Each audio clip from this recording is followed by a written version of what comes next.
Hey guys, good morning. What's going on out there today? Brent Abel here, webtennis.com. Another episode of 7 Around 7. Here we are at 7:05 Pacific time zone. Yes, we have a little dog eating in the background there. Sorry about that. Hope you guys are doing well. And going to be a roasty, toasty one here in the desert this morning. Going to be in the grass for a few hours. So that always helps, unlike the hard court, which seems to up the temperature by, I don't know, what, 10, 15, 20 degrees. The grass just pulls it right in, and it's beautiful.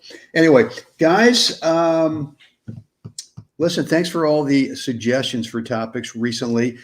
Keep loading me up, right? If you've got something on your mind that you want me to talk about on a 7 Around episode, let me know.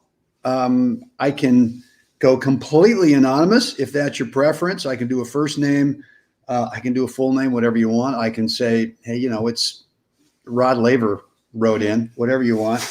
But yeah, keep loading me up with more and more topics, which is really helpful for me because it gets to the source of really what I'm trying to do. It gets way more specific than just kind of theoretical. And look, I love kind of teaching by sharing stories, either of things that have worked for me or things that haven't worked for me. The same thing with students. And this morning, I'm going to read you part of an email that I got from an avid 7 Around 7 participant player and a guy named Chris. And so, look, it's really all about practicing. And so I'm going to read it to you, and then I'm going to go ahead and kind of give you my 2 cents of why, we could be practicing all wrong. And I don't even know if that's correct syntax or grammar or whatever, but there you have it. Are we practicing all wrong? Before we get into that, look, guys, if you want to support 7 Around 7, that would be cool. The best way to do it right now, one of the ways would be to go down below in the description area where there's a link that will take you over to webtennisgear.com, where you can pick up one or more t-shirts, men's and women's, different styles, different colors, obviously different sizes. And when you do, I'm going to give you one of my $97 stroke technique courses. There's 7 of them. You can pick whichever one you want, and you'll get an email once your order is confirmed. And make sure you open up that email, because inside it is the link to where to go choose the course that you want. Right down below is a link, webtennisgear.com. All right, with that said, I'm going to read, let me read Chris's part of the email. And he actually just got back from playing a tournament. And look, the reality completely set in, right? And that's what we're going to talk about today is the stark difference, the huge difference between practicing, between playing practice sets, drilling, whatever, being out on the lesson court with your pro, and actually the real deal when you're out there playing a tournament match or you're out there playing a league match, and it counts. The result's going to be made public. All of a sudden, it's a completely different deal. So I'm going to read the last part of his email. He said, lastly, an observation and thought for a 7 at 7 topic. I realized a couple of things. For me, the only real tennis growth happens at tournaments. All else may be worthwhile preparation, but real learning only happens when there are consequences. Boom. But real learning only happens when there are consequences. All right. Again, consequences meaning this stuff's going to be made public. Lastly, I am somehow surprised again and again that matches often have little relation to the way we practice. This is not a knock on my pro, and we work hard setting up tough shot situations, working on more or less everything. And you feel great and confident, and that's a 4+0 forehand all day long. And then you go out and find you are in a paceless slice fest chess match season with drop shots. You all of a sudden realize you were playing your opponent's game. You're getting sucked in, right? You're playing your opponent's game. So maybe a session on how to generate offense when you have a shot placement artist who won't give you any pace to hit into, but is not serving up approachable short balls. And beautiful. I mean, I couldn't lay it out there any better for you in terms of the reality of when we get into a match that actually counts.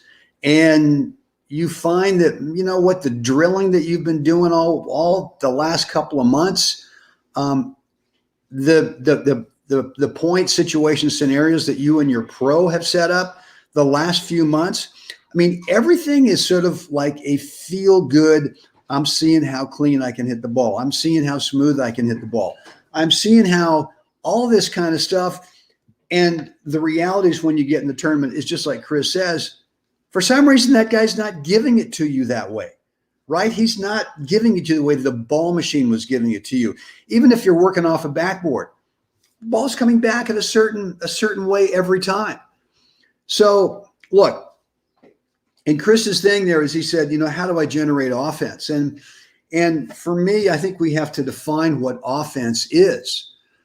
You know, offense for me isn't necessarily hitting the ball any bigger, isn't hitting the ball any closer to the lines, isn't hitting the ball any closer to the net, just so it's sort of flatter, isn't going for bigger first serves, isn't going for bigger returns. For me, against the kind of opponent that he describes, is probably, especially as you age up, right? I mean, you know, when you're in the 55s, when you're in the 60s, guys can hit the ball, right? There's some incoming pace that you can actually feel pretty good with, that you can redirect the pace without having to generate a whole lot of stroke technique to be able to generate your own pace, right? You can just kind of borrow. But as you age up past that, once you get in the 65s and certainly in the 70s and higher, the ball speeds are lower. That's the reality of it. And so the better players out there know how to slow it down, paceless, as Chris says, but not really hitting anything short that gives you anything that you could approach on. So what do we do? Well, one way to think about it is, all right, well, maybe I could go out there and with my pro, or I could maybe figure this thing out. I'll have him feed me a bunch of slow balls and let me see if I can just unload with some really good offensive technique. And I will generate all the pace, right? Look, I mean, I'm telling you, and everyone else who's won anything out there is going to tell you that is really risky. And it's really tough to do, to generate pace off a paceless ball consistently. Sure, we can all do it from time to time, right? It happens. But in terms of when you get down to the real deal in the tournament match, in the league match, come on, man, this is the tie-breaking, deciding match for the team, and you're going to just let this swing freedom go, chances are you're probably not. Chances are you're going to get a little tight in the grip. Chances are you're going to kind of get little short dinosaur arms on that finish and not really get out through the ball just because you don't fully trust that you can control the shot.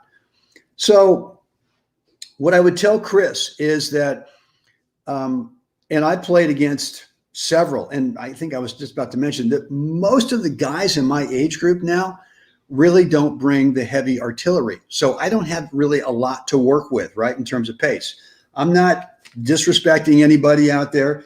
I'm just saying the reality is we just don't do it. So I've had to, in the last 5 to 7 years, I mean, I've had to change my mindset because I'm not getting balls that I can redirect with pace. And I've had to change it from, okay, I'm going to have to stay in the point a little bit longer in this age group. And that means, what does that mean? Number one? Well, number one for me, that means fitness. If I'm going to have to stay in the point longer, then the match is probably going to take longer. And that means, you know, the one thing I can't do is leave fitness as a potential problem.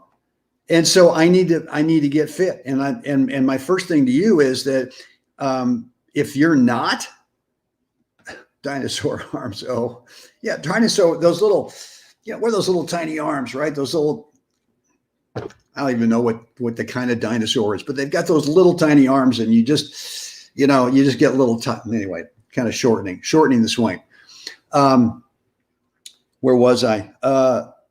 Yeah. So look, fitness, don't let that be a reason, right? And look, I had a real dose of that in Atlanta when, I won first set against the guy who eventually won the tournament. About 1-1 in the second, I went to the back corner to pick up a ball, and my lower back completely went out. And look, I know why. I mean, that's just because I've not been doing the core work that I used to do a lot. Doing it sometimes, but not a lot. I came back from Atlanta, and I've missed maybe a couple of days since then. So let me, before I get too far off, TRex Arms. Thanks, Chris. Or TRex. That's right, TRex Arms. So look, here's the strategy that I've had to sort of come up with against paceless guys that don't miss, that can run all day long, and don't really give me a short ball, right? To be able to approach on. So, and I talked about this recently. I talked about a strategy that has worked for me. And I just think if you work on this thing, you're going to find that you will get short balls that you can come in on, and you will kind of get into this opponent's head that maybe they have to bring a little bit more pace. Maybe they're uncomfortable with what you're giving them, and now they got to step it up, which means, all right, I'm getting some pace now. That's great. And all right, they're missing some balls. That's all good. So here for me, and again, like I always say, all right, I'm not telling you exactly what to do. I'm giving you options to consider based on what's worked for me. I would suggest you go out there and you work on a consistent slice backhand. I'm not saying that it's got to be a heavy slice drive that skids through the bounce over there. But what I am saying is it's got to be, number one, it's got to be so simple that you just never miss. I mean, all right, sure, we're going to miss occasionally, but you never miss in terms of, first of all, you're not draining the fuel tank little by little because you're trying to top it. You're trying to come over it every time just because that's what we hear out there from teaching pros, and that's what we hear on YouTube or see on YouTube. Oh man, if you had Fed's backhand, whoo-hoo, oh boy, baloney. I mean, just trying to learn it. And then once you learn, even if you could hit it anywhere close to Fed, the energy that's needed to roll a topper is so much more than a slice. I'm telling you. So again, since we're just assuming that we got to stay in the points longer, right? Why would you do anything that would start draining your fuel tank? You shouldn't. So get a slice backhand and figure out what's the height over the top of the net that you got to hit this thing so that it consistently lands deep enough. Doesn't have to be right around the baseline, right? But deep enough that it doesn't give that guy over there any kind of offensive opportunity. That's number one. Number two, develop a semi-topper forehand that you can loop high into that guy's backhand side. It doesn't matter if it's a righty or a lefty. And for me, look, let's go back to the slice backhand. I'm trying to keep it out of the guy's strike zone, right? I want the ball down below his strike zone. If it sits up from time to time, as long as it's deep, big deal. That's fine. All right. So to get over to the forehand, the semi, looper, roller, right? Not a lob, not a drive, but it's got a little bit of top so that the trajectory is high enough over the net. Again, it's not a windshield wiper. It's not any form of a Western grip. I mean, I go full Eastern grip on this thing at the most. I can certainly hit it off, my slice backhand grip, which is a continental, if I need to. But I'll just go ahead and Eastern forehand grip the thing, roll it up into the backhand. If it lands in the middle of the quadrant on that side, it bounces up and it gets up above their strike zone. If they back up so it can get down, where they want it, what do you care, right? What do you care if they back up? What I do as soon as I roll that thing up and I feel it coming off the racket and I can feel the quality of it, I'm going to take a peek over there after I finish the stroke and look and see if this guy's backing up. And if he's backing up, look, I'm coming in. That's my approach shot, right? Because most guys are not going to take your forehand roller, are not going to take your low skidding slice backhand, step forward and play it right off the bounce. Maybe a couple of guys in my age group will do that, but the reality is 98% of them won't. So when they back up off that forehand, they're giving me court position, right? And I'm hoping that when they go back there, they actually kind of ding it a little bit. They give me some pace because then I have the ball. Even if I'm not in a great volley position, even if I'm still back behind the service line, I've got the ball and they're out of position back there. Well, what do you think I'm going to play? I'm playing the dropper. I'm playing the drop volley, right? The other thing that you've got to be able to do is you got to learn how to play a drop shot, right? If you're playing a guy who gives you no pace and doesn't give you a ball that's short enough that you can approach on, well, the chances are they're not coming in. And there's a good reason they're not coming in, because most players like that just don't feel comfortable up there. Learn how to play a dropper off of the same look from that slice backhand setup. Learn to play a dropper off your forehand from the same setup as if you're about to roll it again. You can do this. But, you know, like anything else, you've got to practice. You've got to practice these shots in terms of how do they actually relate to the shot pattern that I just described. And I just think that we practice in a way that makes us feel good, right? We get on the ball machine and we have the ball, you know, we've got it set so that it gives us a ball at a certain pace and we feel good, right? What's the pro's number one goal when he's got you out there? It's for you to come back next week, right? So is he going to put you in all kinds of goofy situations with paceless balls that are just, no, he's not going to do that. He's going to try to make you feel good. He wants you to come back next week. Let's be honest, right? Nothing wrong with that, but you've got to be a little bit more demanding and tell your pro, okay, look, here's the deal.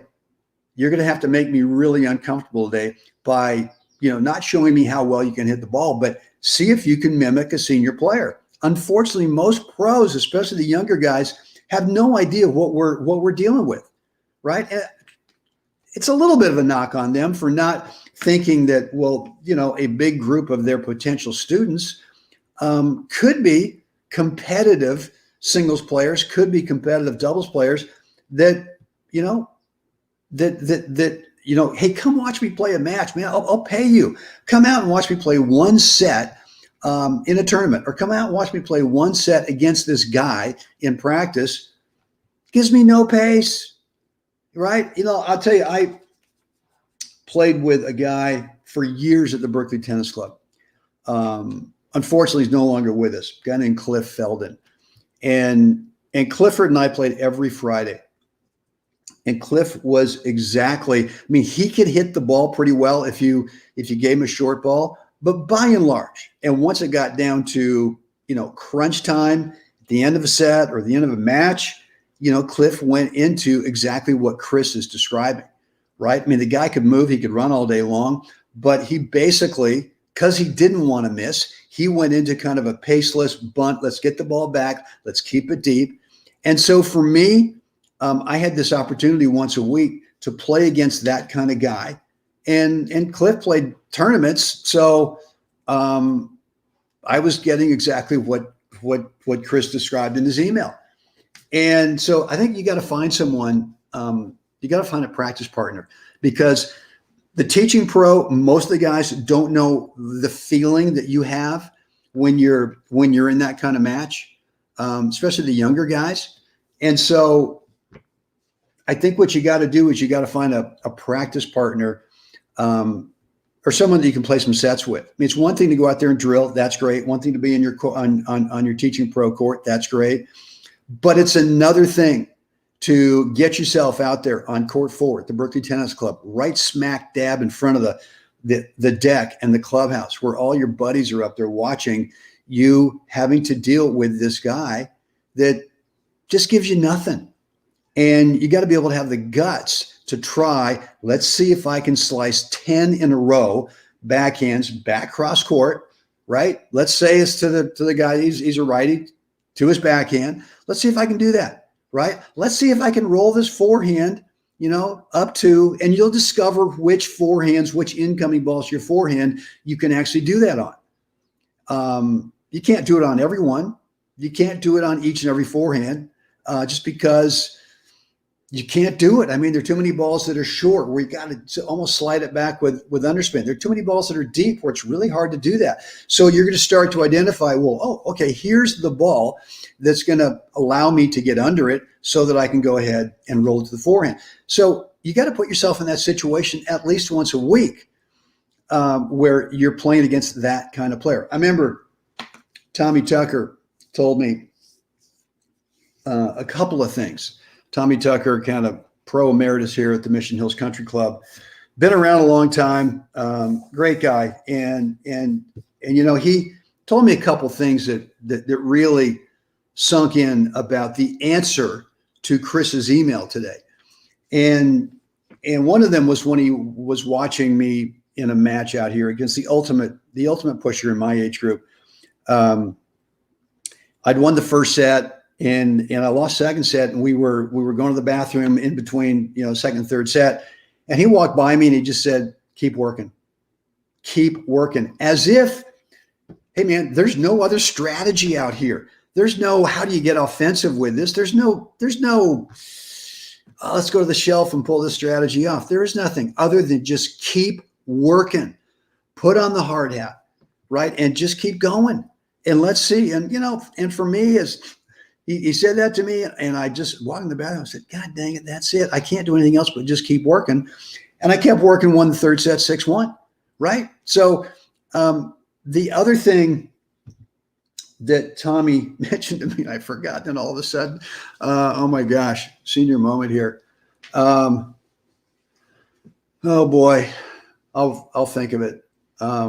Anyway, maybe I won't think of it. I got so wrapped up in the first part. But that's the deal, guys. I mean, I remember here it was. There was a guy that I really don't like being on the court with. And he lives here in the desert. And so I just avoid playing against him because he's got that kind of game, right? And on top of that, I mean, he's got the kind of game, paceless, but no short balls. I gotta come up with all the offense. But on top of that thing, he layers down this personality that is just not my kind of guy. And I remember talking to Tommy about this, and he says, that is the kind of guy that you ought to be practicing with once a week so that you desensitize yourself to those two things. Number one, to that style of play, but number two, to that kind of personality in the court that just, man, it gets under everyone's skin. I'm not the Lone Ranger on it. It gets under everyone's skin. And the only way to kind of settle in and is just to practice with that guy once a week. I'm not saying he's got to be your everyday practice partner. It doesn't have to be once a week, but maybe a couple times a month, right? Go out there and play 3 sets and just have that mindset. Okay. I need this. I need this kind of situation so that when I get in tournaments, I'm already familiar with it. So hope this has helped today, guys. I really do. Chris, thank you for sending me the email. Really, really appreciate it. And I'd like to read. Let me read your whatever you got, whatever your feedback is to today's episode. Down below in the comments area, you can also direct message me at Facebook or shoot me an email, brent@webtennis.com. That would be cool. And there you have it. And look, if you want to support 7 Around 7, webtennis.com, one of the ways is down below, webtennisgear.com. That link is down in the description area. Go on over, pick up a t-shirt or more, men's, women's, different styles, different colors. And that would be cool. And when you do that, I'm going to give you a gift, my way of saying thanks, one of my $97 stroke technique courses. You get to choose which one you want. How cool is that? Yes. All right, guys, it's time. All of us, we got to get out there today. Help someone else have a spectacular day. Guys, I'll see you again next time. Oh, I got going today. No one?